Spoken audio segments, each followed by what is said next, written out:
Magandang umaga mga katubo. Ito, may isda po tayong nahuli. Ang tawag po dito sa amin is baga o yung pula-pula na isda. Ito, fresh na fresh. Lulutuin po natin to.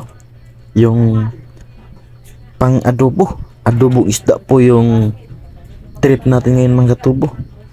Pero ang common na tawag nito is yung paksiw po.